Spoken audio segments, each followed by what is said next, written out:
Hello everyone, आज हो 20 अक्टूबर और आज इस वीडियो में हम बात करने जा रहे हैं हिंदुस्तान जिंक के बारे में। देखिए, नतीजे आ चुके हैं और नतीजे वाकई में उतने अच्छे नहीं हैं इसके, और यही वजह है कि जैसे ही रिजल्ट्स आए 311 से टूटकर शेयर 302 पर आ गया। लेकिन फिर भी बाद में रिकवरी दिखाई ज़रूर और 309 पे क्लोज हुआ, लेकिन फिर भी तकरीबन 2% का डिक्लाइन यहाँ पर देखने को मिला। बातचीत करेंगे जो रिजल्ट्स आए उसके बारे में, साथ में ये भी डिस्कस करेंगे कि भैया कंपनी का फ्यूचर क्या है।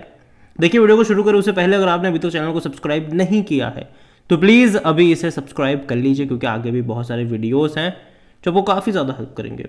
तो पिछले एक महीने से अगर आप देखोगे तो 1.5% का डिक्लाइन ज़रूर है। पहले अटेम्प्ट करा था, देखो 300 से नीचे चला गया था, ये अटेम्प्ट कर रहा था, कोशिश कर रहा था, लेकिन जैसे ही अगर आप देखो तो रिजल्ट से पहले ही डिक्लाइन शुरू हो चुका था, क्योंकि मार्केट ऑलरेडी काफ़ी बड़ी गिरावट दिखा रहा था और नतीजे के बाद तो शायद अब और बड़ी गिरावट एक्सपेक्टेड है।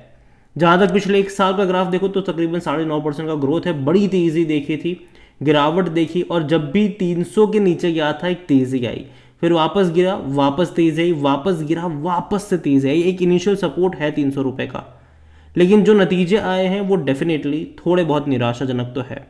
अगर हम इनके रिजल्ट्स की तरफ चले तो रेवेन्यू में लगातार डिक्लाइन है, प्रॉफिट में भी लगातार डिक्लाइन है। यहाँ पर इस बार के जो रेवेन्यू आए हैं वो मुश्किल से 7,000 करोड़ के रेवेन्यू है, जो कि इससे पहले के क्वार्टर में 7,565 करोड़ हुआ करते थे और पिछले साल इसी क्वार्टर में 8,700 करोड़ के थे।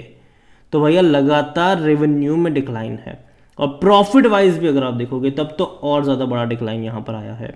इस बार का जो नेट प्रॉफिट हुआ है वो 1,730 करोड़ के आसपास का है, जो इससे पहले के क्वार्टर में 1,965 करोड़ था और पिछले साल इसी क्वार्टर में 2,680 करोड़ का था।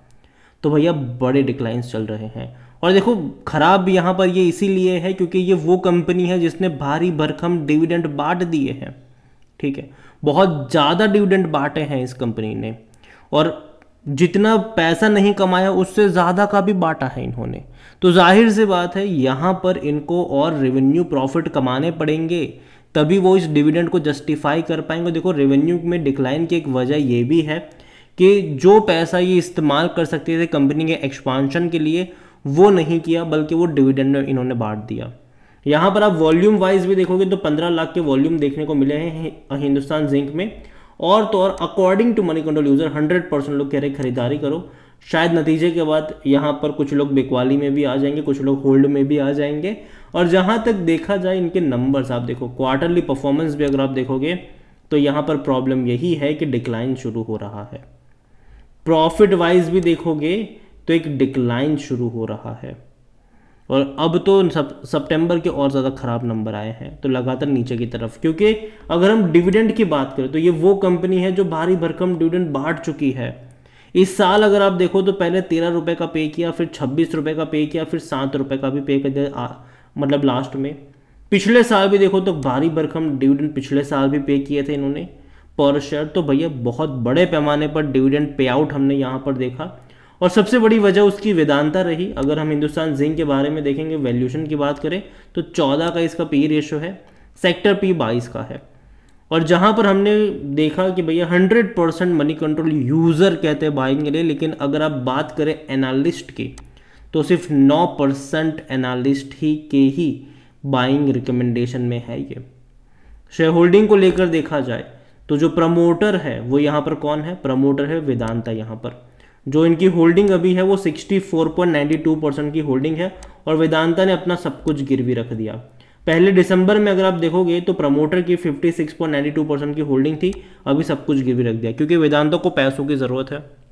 वेदांता को पैसों की ज़रूरत है, और उसी पैसों के लिए इन्होंने हिंदुस्तान जिंक के शेयर गिरवी रखे हैं। यहाँ पर आप देखोगे तो म्यूचुअल फंड 0.04% अभी भी उतनी ही है, लेकिन जहाँ तक बात करें डोमेस्टिक की तो 2.91 से थोड़ा सा इंक्रीज होकर 2.94 पर आए हैं। एफआईएल्स की 0.75% की होल्डिंग है, बिकवाली हुई है 0.81 से 0.75 पर आए हैं। रिटेल और अदर की मिलाकर 31.35% की होल्डिंग है, जिनमें से रिटेल इन्वेस्टर 1.55% की होल्डिंग पर है, अदर पार्टीज 29.80% पर है। इस अदर पार्टीज में एक बहुत बड़ी जो होल्डिंग है वो गवर्नमेंट लेकर बैठी है, ऑलमोस्ट 29% की जो बड़ी होल्डिंग है वो गवर्नमेंट के पास है। और देखो गवर्नमेंट ने ही यहाँ पर बीच में वेदांता का खेल बिगाड़ा था, क्योंकि वेदांता चाहता था कि उनका जो इंटरनेशनल जिंक असेट्स का बिजनेस है वो हिंदुस्तान जिंक को बेचना चाहता था, ताकि उनको तकरीबन $3 बिलियन मिल जाए और वेदांता अपना कर्जा चुका पाए। लेकिन ऐसा हुआ नहीं, गवर्नमेंट के पास इतनी सारी होल्डिंग थी तो गवर्नमेंट ने मना कर दिया कि जी नहीं, आप नहीं बेच सकते। और यही वजह हुई यहाँ पर कि अब वेदांता पैसों के लिए अलग अलग रास्ते अपना रहा है, जिनमें से एक डिविडेंड भी है।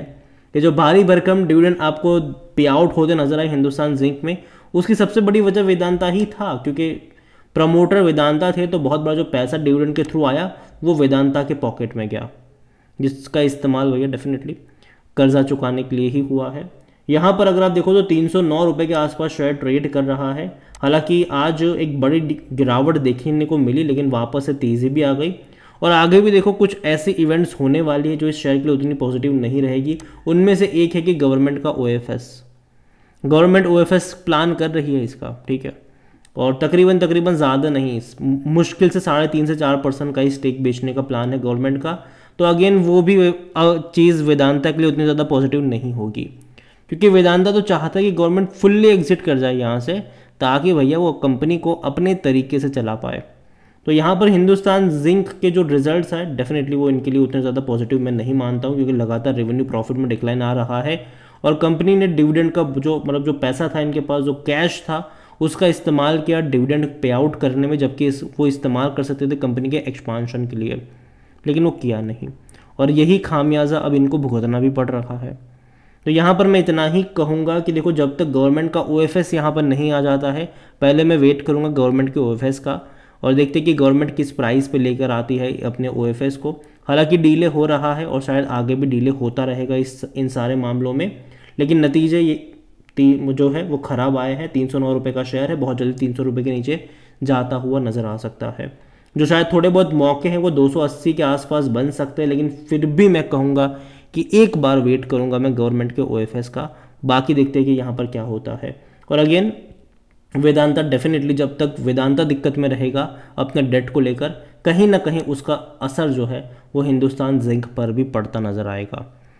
तो देखते हैं कि क्या चीज़ें यहाँ पर निकल कर आती है। अभी के लिए मैं अवॉइड करने की बात करूँगा हिंदुस्तान जिंक में। कुछ देर का इंतज़ार करिए या फिर गवर्नमेंट के OFS प्लान का इंतज़ार करिए, देखते हैं क्या चीज़ें यहाँ पर पैन आउट होती है।